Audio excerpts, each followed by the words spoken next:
श्री स्वामी समर्थ. दर पौर्णिमेला सत्यनारायण का करावा? जन्म देण्याचे ब्रह्मदेव काम करत असतात व जन्म ते मृत्यूपर्यंत पालन पोषण करण्याची जबाबदारी भगवान विष्णूवर आहे आणि मृत्यूनंतर भगवान शंकर यांची जबाबदारी असते. म्हणून मेल्यानंतर मृत आत्म्याला मुक्ती देण्याचे कार्य भगवान शंकराच्या स्थानी असते. श्री क्षेत्र त्र्यंबकेश्वर या ठिकाणी नारायण नागवडी हा विधी केला जातो.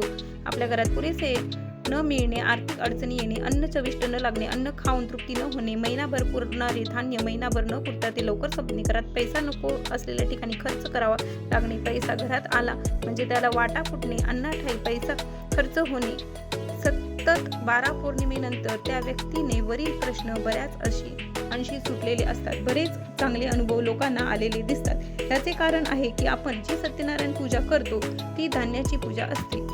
जुनी मंडळी अशी म्हणतात की घरचं धान्य सरत नाही व विकतेचं धान्य पुरत नाही, कारण विकतचं अन्न धान्य आपल्या घरी आल्यानंतर आपण ते खाल्ल्याने जाणकार मंडळी असे म्हणतात, उकलेलं खाल्लं तर एक वेळेस ते चालेल, परंतु टाकलेलं खाऊ नये. जैसे खावे अन्न वैसे उपजे मन या सर्व गोष्टी आपल्या कुटुंबावरती वाईट परिणाम करू शकतात. घरातील माणसे एक विचाराने न राहणे, घरात अन्नधान्य पैसा पुरेसा न पडणे या सर्व गोष्टींमुळे मूळ आपल्याला या ठिकाणी दिसून येते.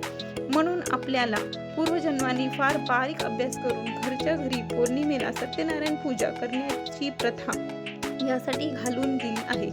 आपल्या घरी असलेले अन्न व धान्य पालन पोषणाची जबाबदारी भगवान विष्णू यांच्याकडे असल्याने भगवान विष्णूचे अधिष्ठान घरातील धान्य व पैशाची सत्यनारायणच्या पूजेच्या माध्यमातून जर आपण पूजन केले तर त्या पैशाचे आणि धान्याचे सर्व दोष नाहीसे होतात. तसेच तो पैसा पैशात पैसा टाकल्यास त्याला बरकत राहते. त्या ठिकाणी पवित्रता येऊन घरात सुख शांती आनंदी प्रसन्न वातावरण राहण्यास सुरुवात होते.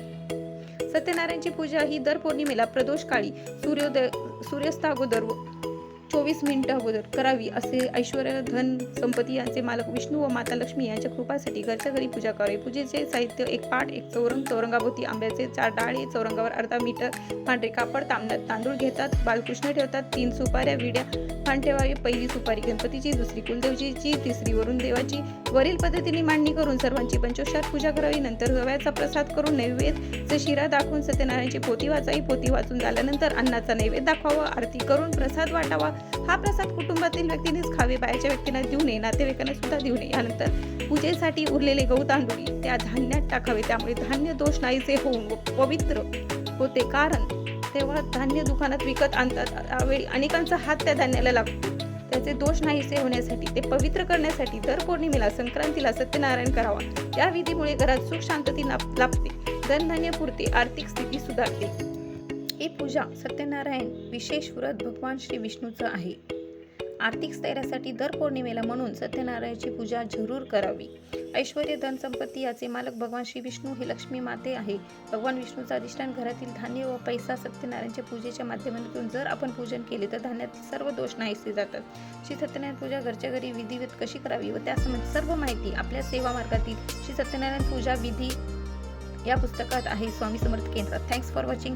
Please like, share, subscribe and bell आयकॉनचं बटन दाबा. श्री स्वामी समर्थ.